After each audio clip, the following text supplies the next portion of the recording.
You're listening to the Two Sleuth Podcast, all about the business of dentistry, hosted by yours truly, Greg Essenmacher, a fixed full arch dental expert and founder of G&A Consult, speaking with industry leaders on the dental landscape from their perspective. At G&A, we specialize in transforming full arch dental practices, teaching, coaching, and training teams to deliver an exceptional patient experience, from that first call to delivering final smiles. Whether you're a practice owner, a DSO executive, or a regional leader looking to expand your full arch program, boost same-store sales, or unlock the true profitability of full arch cases, we've got you covered. Ready to see how full arch can elevate your practice? Visit the show page or book a discovery call today. Let's turn your potential into results.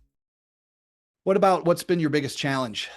I guess we'll start kind of from that point, right? Like once you made the decision, love that story, by the way. I think anybody that's watching this that has either been to that event, has started a company, has been in dentistry for a long time, you certainly can understand, I think, Greg, what you're talking about, which is there is this network, there is this band of support in dentistry. It's always kind of been known as this cottage industry that is very close.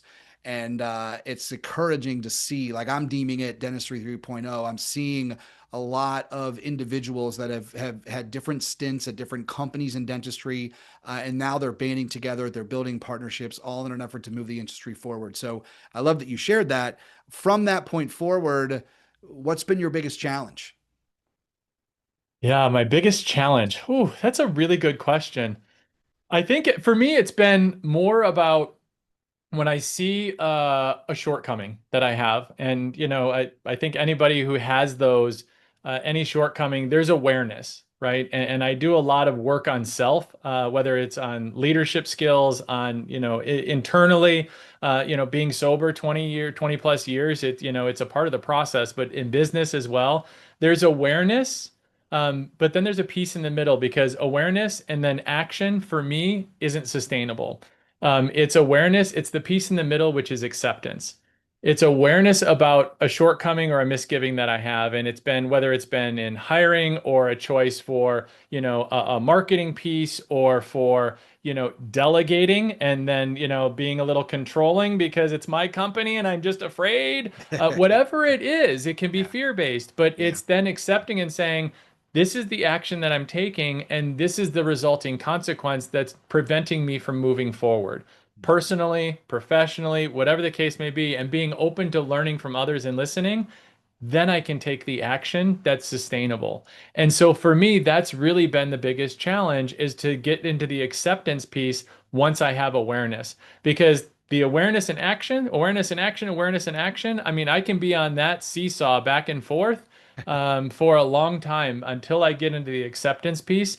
And what I'm finding more and more is that as I get into that flow, like-minded individuals are attracted to me. Clients like that are attracted to me. And there's more growth behind that because they talk about in marketing about the red ocean, the direct to consumer, and the blue ocean, of the organic piece of individuals. And especially in full arch, these big cases, 20, 30, $60,000.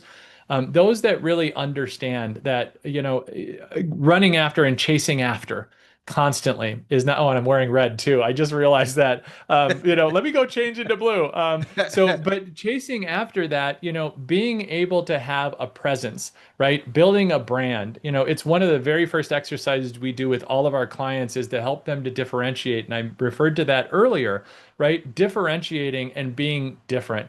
Because having compassion and empathy and making an emotional connection with patients, it starts at the top with leadership.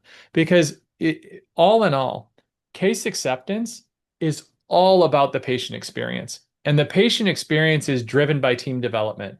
And team development comes from the leader. If the leader is not working on self, right? Self-awareness, self-discovery, and becoming aware of where they can grow and be more fulfilled, or use whatever terminology you want. And that's why for our top tier clients, I do mindset coaching, because I continually am growing and learning, and I do that along with them.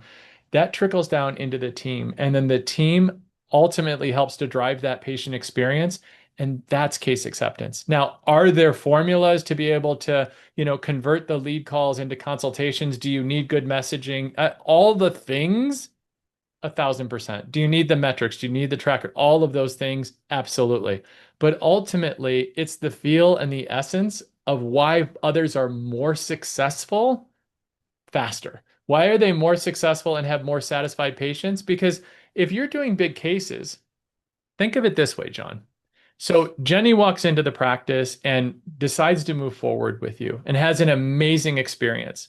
If they have a bombed out mouth and they go back after the experience and they have now beautiful teeth, they go back to work, to their church, school, synagogue, whatever it is, friends, family, neighbors, pictures, people notice. It's a huge change. Absolutely. Jenny, my goodness, you look amazing. I know. And you know what? I went over to the folks at 123 Dental and they took such good care of me. Now, it might not be the person that they're actually talking to that asked them that or inquired about it, but that person probably knows somebody or it'll leave an impression. Maya Angelou said, and I'm paraphrasing, that people will forget what you said, people will forget what you did, but they'll never forget the way that you made them feel.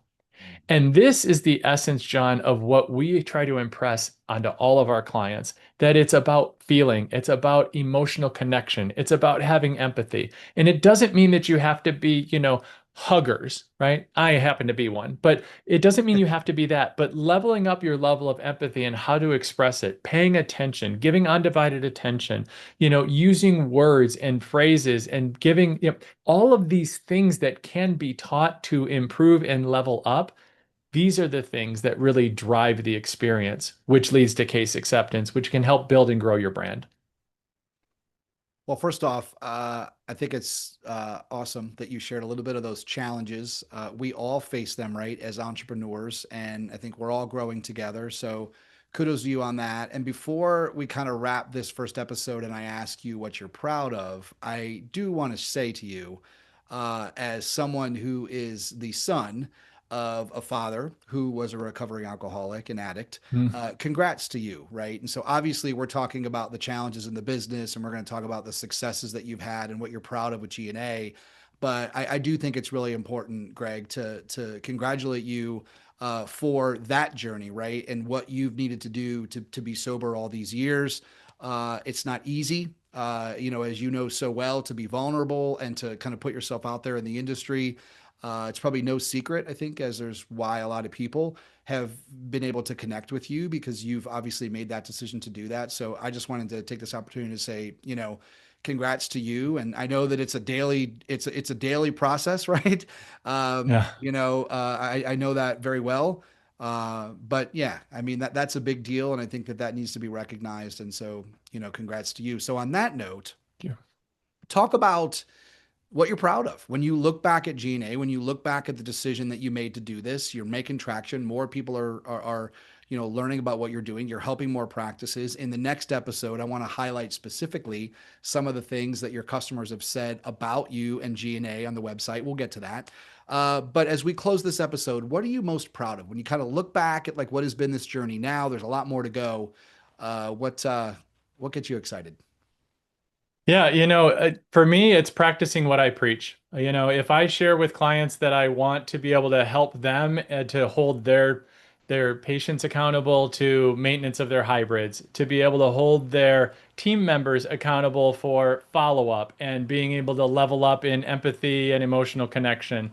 It's the same for my team at G&A Consult, and it's the same for me, holding myself accountable to be able to be empathic with my team members. If they're not feeling well, make sure that I say, you really need to take the rest of the day, right? It doesn't matter what the pile of work, we'll get to it, right? A client is not more important than self-care. And these are the pieces of building a culture in a company that being a heart-centered leader, as I am, and being true to myself and not looking so much about the numbers, which they're important. You're not going to have Yeah, a business if you aren't sure, numbers focused, and keep an eye sure. on that. But having that balance. And I don't want to talk about work-life balance. I'm talking about heart and head balanced and being able to create the space and the time and being open to listening to your team. Ultimately, as an entrepreneur, just as each of the doctors, have the same, right? They're entrepreneurs. Ultimately, they're responsible for, or as the C-suite of a DSO, emerging group, we're all responsible to someone, right? I know I am to my spouse, right? We're all responsible to someone eventually. But having that balance between our heart and our head, and holding ourselves accountable and holding our team members accountable in a compassionate way. And if it's not a good fit, because we often have this situation when we start to engage with clients of finding that some of the team members just, it's not the right person, right seat. Doesn't mean they're bad people. It's just not a good fit. And honestly, most of them aren't happy once we start to move things forward, being accountable with compassion. And that's really what I'm most proud of, is to be able to practice what I preach most of the time, because being human, fallible, and being vulnerable about that is also a big part of what's critically important and what I really am most proud of. Awesome. Well, we're just getting started with this learning series. Like we said, we wanted to take today and flip the script. And for those that may not know you, that have kind of briefly heard about G&A, that maybe were not in those vendor booths at Dykema, right, when you were walking down and everybody was like, hey, Greg, it's good to see you and all that stuff. There is a whole world of people in dentistry that need to know what you're doing. And so I know that's a big part of doing this learning series. So as we wrap on this one, kind of the next one I know is we're going to get into implementation. You talked about it a little bit, right? You're going to kind of get into some of the systems that you actually work with your customers on, and we'll kind of get that done in detail. So any final thoughts as we wrap why G&A, and maybe we'll get to where the name from G&A came from in this episode or for future episodes, but final thoughts. Yeah, so if we're talking about authenticity and accountability, I will wrap with where G&A came from. So, there were two things that I promised myself when I relaunched this brand, and one is that I would talk about being sober, because I think it really is one of the most important things to speak about, especially in the dental industry. Talk about the pressures that dentists go through, but also entrepreneurs and individuals go through, that, really the drinking and drugging just masks things that are underneath, right? And to be able to talk about that, they talk about the white coat syndrome. I've had individuals on my podcast. It really is something that, to bring it out in the open and out into the light, is critically important. And the other is that I would talk about my husband, right? My husband and I have been together for a number of years. And yes, I talked about my son because I grew up in an era where it was kind of understood that you got married and you just did that, even though I had inklings and I knew back then. And so G&A stands for Greg and Al.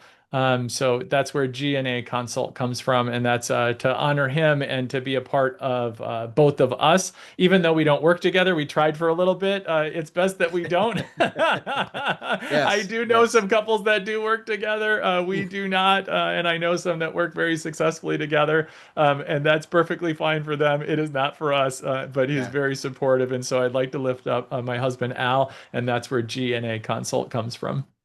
That's awesome. Well, Greg, this has been a great first episode. I'm looking forward to the next.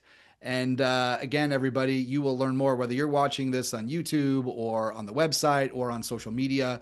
Certainly be sure to learn more about the great work that Greg is doing at G&A. All right, we'll talk to you soon. Thanks, Greg. Thanks.